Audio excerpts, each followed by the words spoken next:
Tea, the drink that has come to epitomize tradition, ceremony, and refreshment. For centuries, it has been the centerpiece of countless cultures. From vibrant tea houses in China to the cherished tea time in Britain, this humble beverage has united people around the world.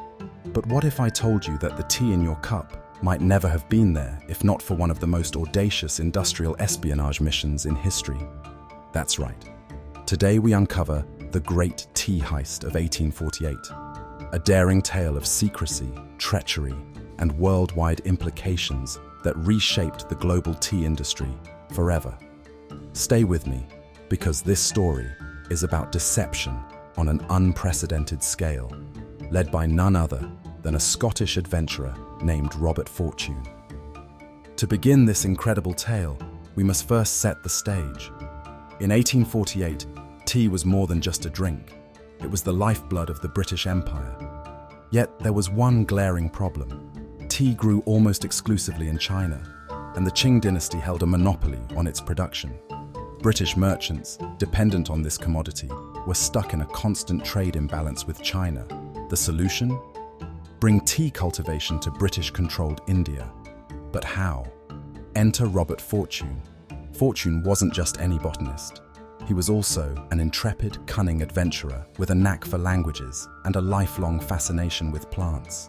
The East India Company, desperate to break China's monopoly, hired him for a high-stakes mission to infiltrate the tightly guarded tea gardens of China and borrow their secrets. But trust me when I say, this wasn't a simple sightseeing trip. Chinese authorities placed strict restrictions on foreign travelers, and tea production was one of the most tightly guarded secrets. Now, disguising oneself to gather botanical samples might sound like the plot of a spy thriller, and Fortune's mission was exactly that. Equipped with a razor-sharp mind and an audacious spirit, Fortune adopted the guise of a Chinese merchant.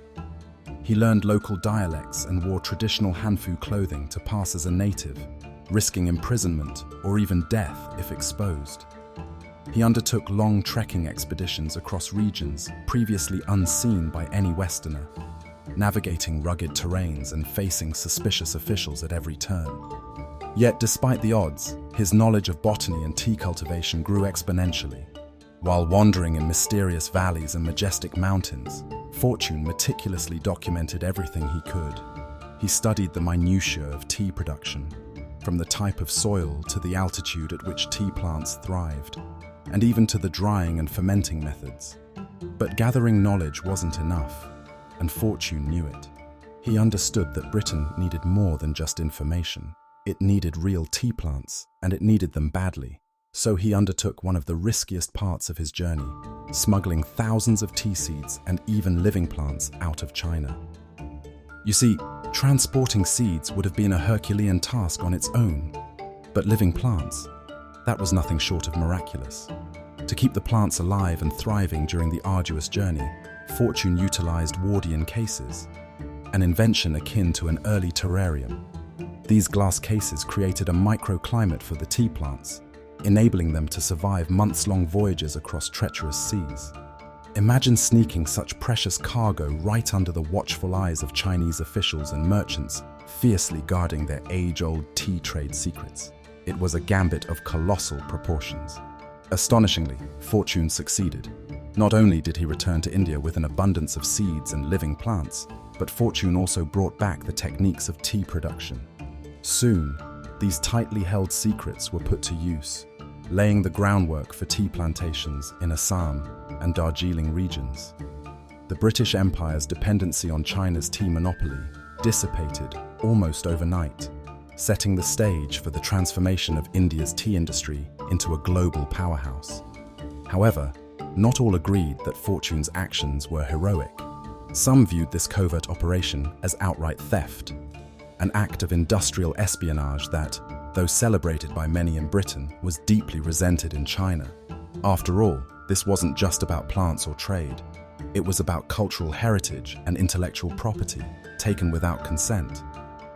This daring heist also presents a more profound question. Where do we draw the line between innovation and exploitation? While Fortune's actions spurred the tea trade outside of China, opening it to the world, they also exemplified a contentious legacy of exploitation during colonial times, a complex rendezvous between progress and ethics. Robert Fortune's story is a reminder of how the history of even the simplest things, like a cup of tea, can reveal layers of intrigue, conflict, and conquest. And although the Chinese tea industry waned in global dominance following these events, today it stands proudly as the cradle of tea culture. Meanwhile, India emerged as a titanic force in the global tea trade thanks to Fortune's exploits. But one thing is undeniable. From the clinking of teacups in Victorian parlours to the bubbling chai stalls in modern Delhi, the Great Tea Heist of 1848 continues to leave its mark, one brew at a time. So, next time you sip your favourite tea, take a moment to think about its incredible journey, because behind every brew lies history's hidden gems. And this, my friends, was one of them.